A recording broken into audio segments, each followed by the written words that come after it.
चलते हैं अमजद नाइब साहब, आप ये बताइएगा कि एक हुकूमत जो कि 3 साल से ज्यादा अर्सा पूरा कर चुकी है, जो सूरत हाल है वो सबके सामने है। अगर अपोजिशन अपने इजलास में कल परसों आने वाले दिनों में इस्तीफों का फैसला कर लेती है, लॉन्ग मार्च का फैसला कर लेती है, तो हुकूमत के पास क्या ऑप्शंस होंगी? एक ऐसी असम्बली जिसमें अपोजिशन मौजूद नहीं होगी हाइपोथेटिकली, उस असम्बली की जो एक वैलिडिटी है, उस असम्बली की जो क्रेडिबिलिटी है वो कितनी होगी? ऐसा हुआ तो फिर हुकूमत क्या करेगी?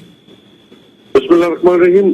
सबसे पहले आपने एक सवाल किया कामरान मुर्तजा साहब पे कि आपने कहा कि आप अदालतों में जाते हैं, तो मेरा एक सवाल आपसे भी है कि क्या आपका ये यकीन है कि जो पार्लियामेंट है वो सुप्रीम है?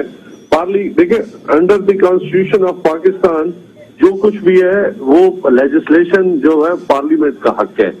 उसके फॉर एंड अगेंस्ट जो भी है हमेशा डिबेट भी होती है, लेजिस्लेशन भी होती है। तो अगर जो पार्टी हुक्मरान पार्टी अगर अपनी लेजिस्लेशन मंजूर करवा लेती है तो यकीनन ये पार्लियामेंट का इस्तेकाक है, एक जमहूरी तरीका भी है। लेकिन अगर वहां से वो अपने अपोजिशन अगर खुदा न खास्ता अपोजिशन कामयाब होती तो फिर हम डिफीट हो जाते, गवर्नमेंट गिर भी सकती थी। तो ये भी एक चीज है। लेकिन अगर मेंबरान असेंबली ने और पार्लियामेंट एक लेजिस्लेशन कर ली है तो मेरा एक सवाल जो बनता है कि क्या आला अदलिया जो है वो तशरीह तो कर सकती है, वो उसका हक है, लेकिन क्या वो पार्लियामेंट की लेजिस्लेशन जो properly as per procedure as per law हुई है उसको नल एंड वाइड कर सकती है? कभी नहीं कर सकती। फिर तो आपका पूरा स्ट्रक्चर ही जो स्टेट का है ना वो गिर पड़ेगा। सेकेंडली, आपने कहा कि जी जो पार्लियामेंट से ये बाहर आ जाते हैं तो मैं इनके लिए ये कहना चाहूंगा ये पुरानी तनख्वाह पे ही काम करते रहेंगे। और दूसरा, ये पब्लिक में जाके क्या कहेंगे? सबसे पहले इनके पास जो मैनिफेस्टो है वो क्या होना चाहिए था? देखिए, मैनिफेस्टो सबसे पहले तो ये वोट को इज्जत देते। अगर इनके दिमाग में ये है कि हमने वोट को इज्जत देनी है तो सबसे पहले जो रूल ऑफ लॉ है वो रूल ऑफ लॉ क्या है कि मियां नवाज शरीफ साहब को अदालतों के सामने सरेंडर करना चाहिए।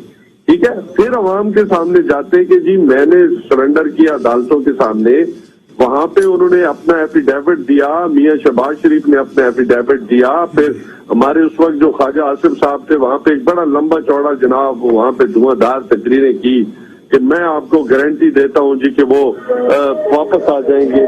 तो ये चीजें हैं सामने। अच्छा, फिर आप ये कहते हैं कि जी अब ये इस्तीफे देंगे या इस्तीफे नहीं देंगे, इधर ही रहेंगे? आपका ख्याल है कि जो अपोजिशन है वो जी इस्तीफे नहीं देगी? इनका ये क्या जाके कहेंगे हमने माल लूटा था?